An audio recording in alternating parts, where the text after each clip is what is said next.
अल्हम्दुलिल्लाहि रब्बिल आलमीन अर्रहमानिर रहीम।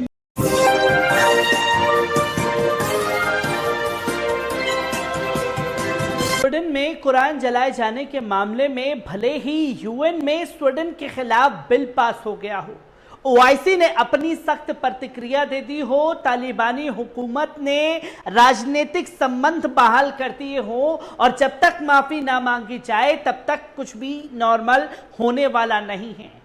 और इसी को लेकर के दुनिया भर के मुसलमानों ने स्वीडन के खिलाफ जंगी ऐलान कर दिया है। जहां जगह जगह दुनिया भर के मुसलमान स्वीडन के खिलाफ प्रदर्शन करते हुए दिखाई दे रहे हैं, जहां भारत में रह करके कई जगहों पर प्रदर्शन की तस्वीरें सामने आ रही हैं, जहां भारत के मुसलमानों की साफ तौर पर मांग है कि कुरान शरीफ की बेहुरमती की गई है, भारत सरकार को सारे संबंध स्वीडन से खत्म करने चाहिए। और भारतीय मुसलमानों की अपील का असर खासतौर पर भारत सरकार पर देखने को मिला, जहां यूएन में कुरान जलाए जाने को लेकर के स्वीडन की ना तो फटकार लगाई बल्कि स्वीडन के खिलाफ वोट भी किया, जिसकी तस्वीर यूएन में सामने आई है। पर दुनिया भर में जो मुसलमान स्वीडन के खिलाफ सड़कों पर उतर रहे हैं वो यकीनन काबिले तारीफ कदम है।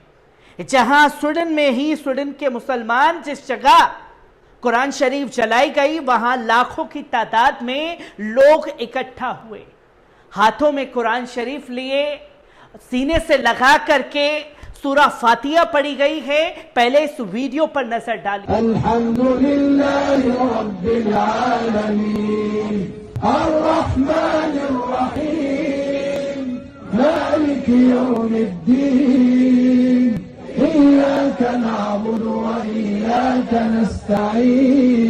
आपने देखा कि किस तरीके से कुरान शरीफ की तिलावत के साथ साथ सूरा फातिहा वहां के मुसलमानों द्वारा अदा की गई है और वो पढ़ी गई है, जिस पर एक संदेश दे दिया गया है कि भले ही कुरान शरीफ जलाने वाला वहां एक हाथ हो, उस एक हाथ के खिलाफ लाखों हाथ जो हैं उसी जगह पर कुरान शरीफ हाथों में लेकर के कुरान शरीफ की तिलावत कर रहे हैं।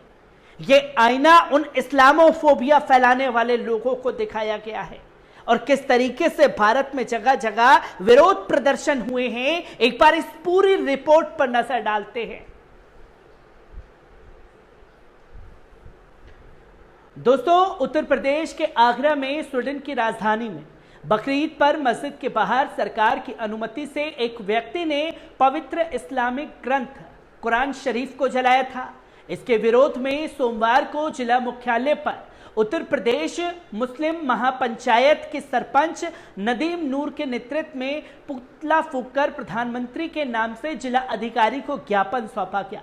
ज्ञापन में नदीम नूर ने कहा कि स्वीडन सरकार के द्वारा धार्मिक कट्टरता एवं आतंकी विचारधारा रखने के चलते एक व्यक्ति को पवित्र ग्रंथ कुरान शरीफ को जलाने की अनुमति दी, जिससे दुनिया भर के करोड़ों मुसलमानों की भावनाएं आहत हुई हैं। पूरी दुनिया के शांत माहौल को खराब करने की कोशिश की गई है। इससे पूरी दुनिया के इस्लामिक मुल्कों में भारी आक्रोश है। स्वीडन की इस ओछी हरकत से हमारे मुल्क के तमाम अमन पसंद मुसलमानों की भावनाओं को भी ठेस पहुंचाने का काम किया गया है।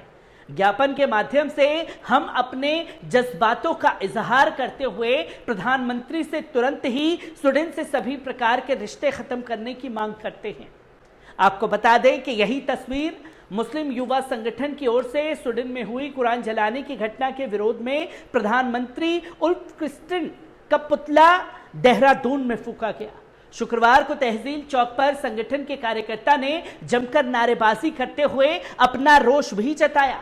संगठन के अध्यक्ष नवाज कुरैशी ने कहा कि सरकार को किसी भी धार्मिक ग्रंथ को जलाए जाने के खिलाफ ठोस कानून बनाना चाहिए।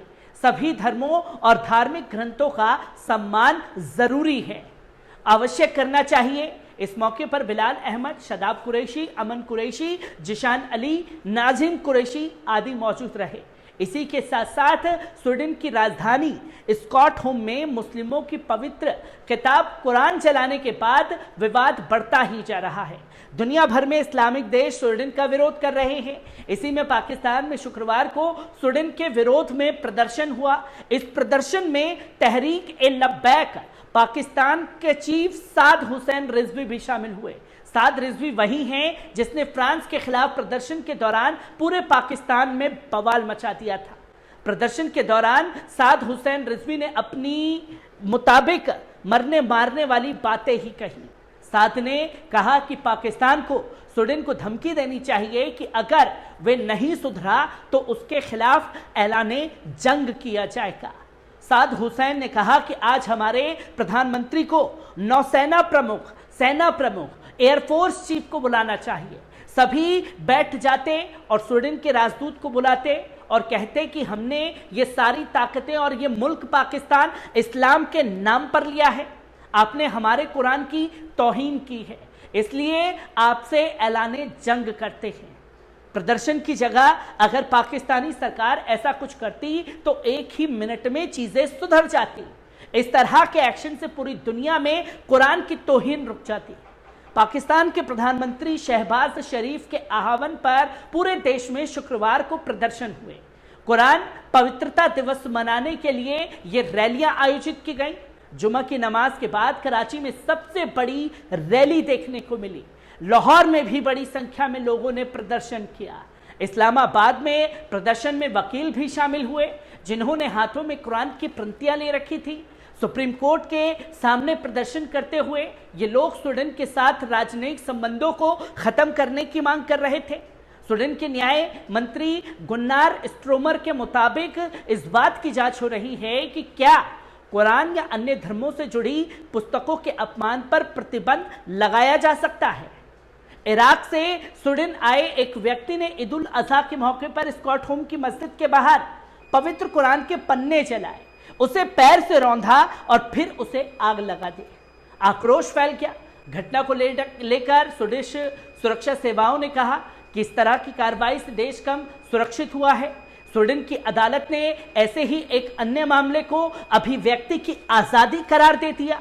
और ये अभिव्यक्ति की आजादी कैसे है, जिसके खिलाफ दुनिया भर के मुसलमानों का गुस्सा फूटा हुआ है। भले ही कड़े स्टेप स्वीडन के खिलाफ उठाए जा रहे हों, पर यहां सीधा सीधा स्वीडन हुकूमत को तमाम मुसलमानों द्वारा एक सवाल पूछा जा रहा है कि अभिव्यक्ति की आजादी ये कैसे हो सकता है। आप दूसरे के धर्म का अपमान करके उसे अभिव्यक्ति की आजादी के रूप में छुपा नहीं सकते हैं, जिसको लेकर के दुनिया भर के मुसलमान जंगी ऐलान स्वीडन के साथ करते हुए दिखाई दिए। और इसी का नतीजा था कि स्वीडन में खासतौर पर स्वीडन के ही रहने वाले मुसलमान सड़कों पर उतर करके अपनी ही हुकूमत को आईना दिखाते हुए नजर आए।